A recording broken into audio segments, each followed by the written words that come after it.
Wabarakatuh. Kita akan mulai untuk selanjutnya kita modelkan lereng sederhana yang akan kita analisa. Sebelumnya kita sudah atur ya pengaturan awalnya seperti apa, maka penampilannya akan seperti ini. Nah, selanjutnya kita akan bikin geometri lereng secara 2 dimensi. Itu kita bisa, kalau di GeoStudio versi yang sebelumnya ya, saya memang kurang begitu familiar dengan GeoStudio 2021 ini karena masih sangat baru. Saya malah biasa menggunakan GeoStudio 2012 untuk analisa lereng, dan itu menurut saya juga sudah sangat compatible ya. Nah, di 2021 ini ada sedikit feature yang mungkin berbeda. Kalau di GeoStudio yang 2012 itu kita akan temukan fitur key-in. Nah, tapi kalau di sini kita nggak temukan itu. Kemudian di sketch ini biasanya kalau di GeoStudio 2012 kita bisa bikin polygon. Fungsinya polygon itu untuk apa? Untuk kita mendefine sesuatu. Kita bikin polygon itu kita bisa bikin geometri lereng dulu dengan polygon tersebut. Kemudian dari geometri yang sudah kita bikin itu, kemudian kita bisa bikin regionnya. Nah, region inilah yang akan kita analisa, yang dia bisa menerjemahkan bahasa di sana ya. Kalau sketch ini kan cuma fungsinya untuk membantu kita supaya nanti region kita menjadi lebih tertata seperti itu, region kita menjadi lebih sesuai dengan keinginan kita. Tapi di GeoStudio 2021 ini tidak ada polygon. Jadi saya akan membuat langsung dengan region. Ya, region itu adalah geometri yang akan kita bentuk, yang akan kita analisa. Kita bisa buka di sini, region. Nah, kita bisa menambahkan atau bisa menaruh misalnya poin-poin yang akan kita hubungkan untuk kita buat region itu dengan data dari Excel, dari Microsoft Excel. Atau kalau misalnya mau digambar langsung juga bisa ya.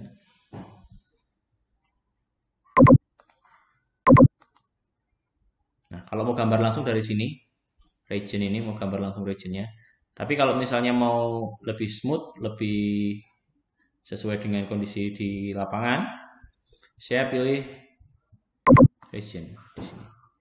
Kemudian saya buka Excel yang sudah saya buat sebelumnya. Jadi ini lereng yang akan kita analisa ya. Misalnya contohnya di sana ada koordinat ya. Ini koordinat X dan Y ini adalah kondisi di lapangan ketika kita feeding data seperti itu, feeding data, kita ambil data X dan Y-nya, kemudian kita dapatkan geometri lereng. Jadi yang pertama kita harus, kalau misalnya di lapangan kita harus ambil X dan Y itu pertama di sudut-sudut lerengnya, sudut atas, kemudian di kaki lereng, di kepala lereng, dan geometri secara keseluruhannya. Kalau misalnya di sini kita ambil di titik A dan di titik D. Jadi kita tidak akan bisa tapi kurang pas ya kalau kita cuma analisa dari 2 garis ini aja. Makanya kita harus semakin banyak titik akan semakin bagus karena nanti akan menggambarkan kondisi yang sebenarnya. Kita anggap aja kalau kondisi sebenarnya itu adalah di kepala lereng itu datar, kemudian di kaki lereng juga datar. Ini misalnya adalah timbunan seperti itu atau galian misalnya. Ya. Kemudian untuk menentukan titik X dan ini kan pasti ada selisih X-nya ya kalau kita pakai UTM. Meter ini ada selisih X dari A, B, C, dan D ini ada selisih X-nya. Kemudian Y-nya harusnya kalau kondisi datar seperti ini, Y di titik A dan titik B itu Y-nya sama. Kalau kondisi datar di bawah seperti ini juga C dan D ini kondisinya juga sama. Nah, itu bisa diplot ya. Semacam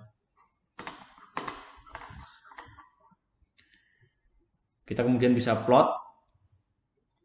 misalnya titik A, distance-nya 0 ya. Karena di paling ujung kita ambil distance-nya 0, kemudian ketinggiannya 20. Nah, titik B misalnya elevasinya, ini jaraknya ya dari A ke B ini 15 meter, maka B itu distance-nya atau X-nya 15 dan elevasinya tetap 20 karena A dan B ini masih berada pada elevasi yang sama.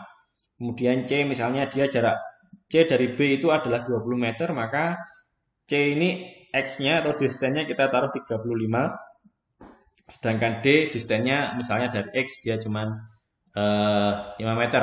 Bisa juga kita plot D-nya itu misalnya datar terus ya, kita bisa plot lebih jauh gitu bisa seperti itu.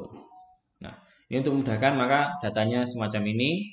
Cuman tadi saya akan memodelkan tidak berimpit di titik yang paling bawah. Artinya kalau 0 gini kan nanti dia maaf. Kalau misalnya C-nya 0 seperti ini kan dia akan tetap di bawah ya.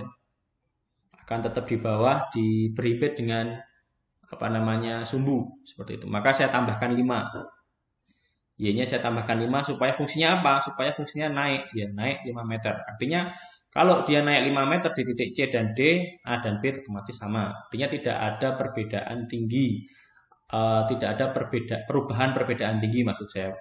Jadi masih tetap seperti itu.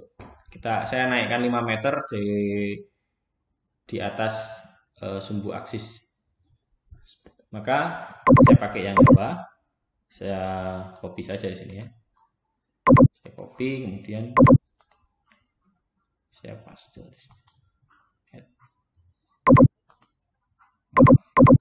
Oh, maaf ini bukan di ini ya, bukan di regionnya tapi di poin dulu. Kita masukkan poin dulu. Nah, sudah kita masukkan, dan bisa kita close. Di sini akan muncul titik-titik yang kita sudah input tadi. Maka kemudian langkah selanjutnya adalah kita bikin modelnya. Kita hubungkan titik-titik ini untuk menjadi sebuah region. Maka kita buka draw region. Kita bikin, kita hubungkan titik-titik ini.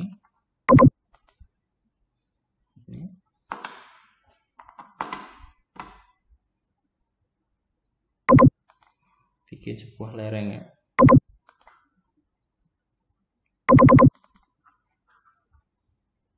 Diklik kiri aja, terus yang paling penting kita klik 2 kali. Nah,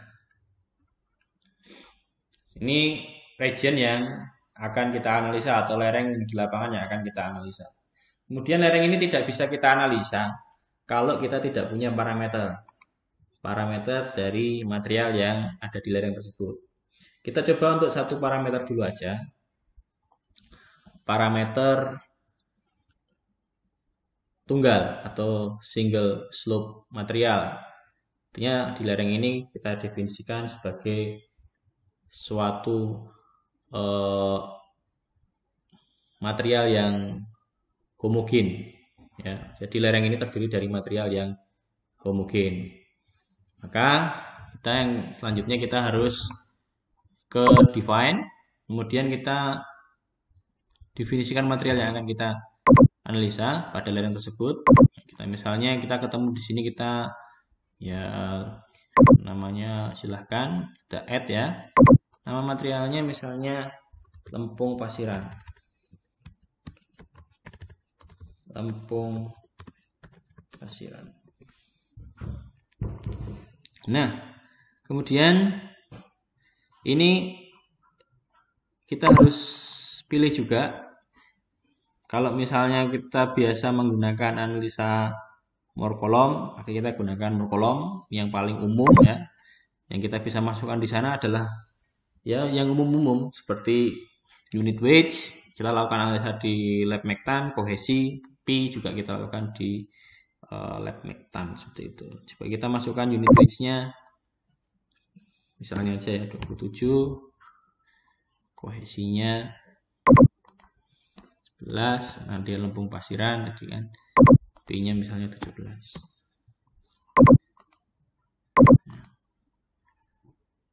cukup seperti ini, maka close. Kemudian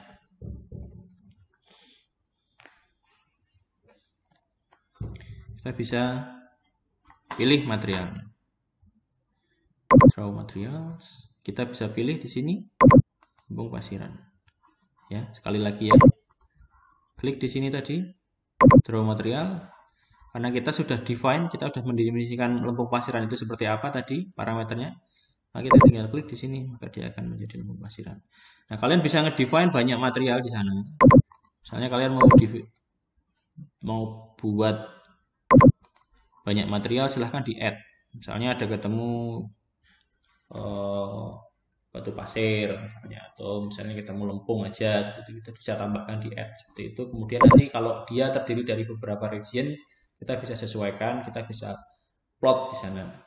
Nah, ini sebenarnya ini sudah terdefinisikan ya lereng kita. Jadi lerengnya lereng homogen, terdiri dari satu jenis material. Walaupun pada kenyataannya di lapangan juga mungkin jarang kita ketemu material homogen setinggi 50 meter. Ini kan kita tadi 50 meter ya di sini. Bisa kita lihat 50 meter. Nah, sudutnya ini juga sebenarnya kalau kalian tadi gambarnya misalnya gambar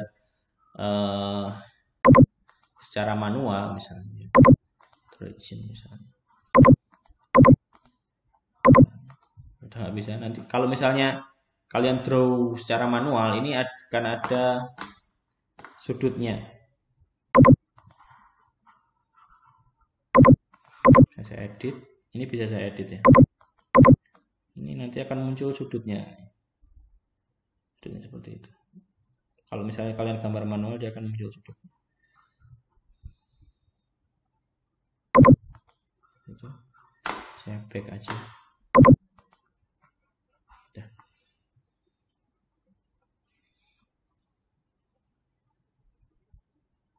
Tingginya masih sama. Jadi ini yang cara yang sederhana, lebih mudah. Kalian bisa gunakan SL. Tinggal kita analisa aja. Kemudian untuk menganalisa kita harus definisikan di mana letak bidang gelincirnya. Maka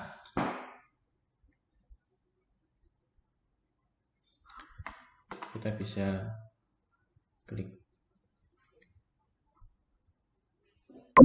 define ya. Kemudian slip surface. Tadi kita di sana sudah di project awal tadi kan kita sudah memilih entry and exit ya untuk penentuan slip surface-nya, maka kita bikin slip and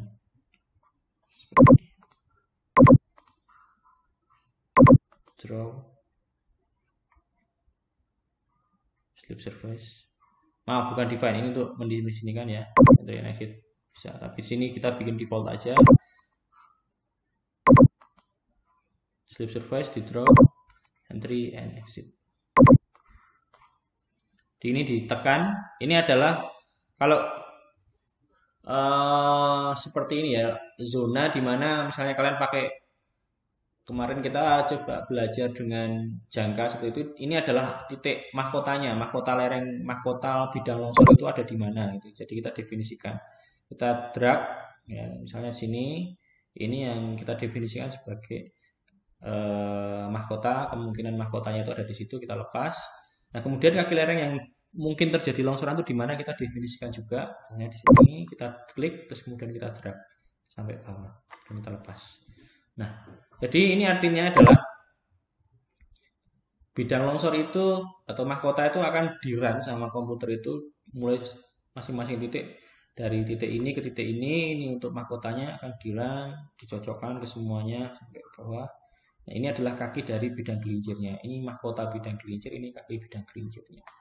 Kalau sudah semacam ini, tinggal kita analisa. Ya. Gampang sekali.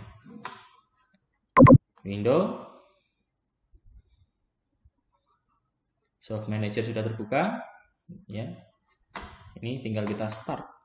Karena ini sudah terdefinisikan ya. Kita tinggal start. Namanya, oke, dia minta nama, kita simpan di kemudian di mana aja terserah kalian simpan. Saya simpan di D misalnya ya. GeoStudio, analisa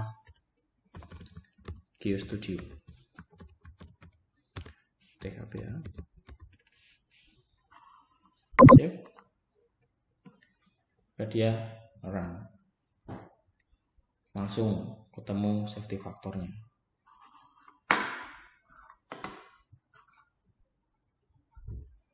Ini safety faktornya 0,584. Artinya lereng ini tidak aman. Minimal lereng aman itu 1,2.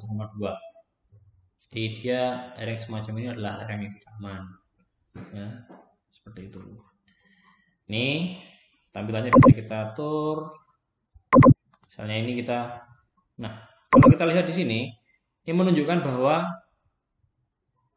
slip surface yang dipilih itu adalah critical slip surface atau slip surface yang paling kritis ya, paling kecil nilainya.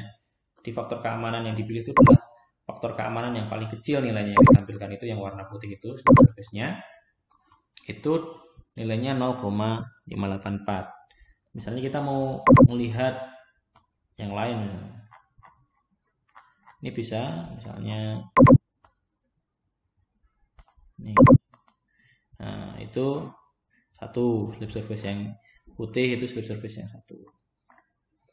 Nah, kita bisa pilih yang lowest slip nilainya yang 0,54.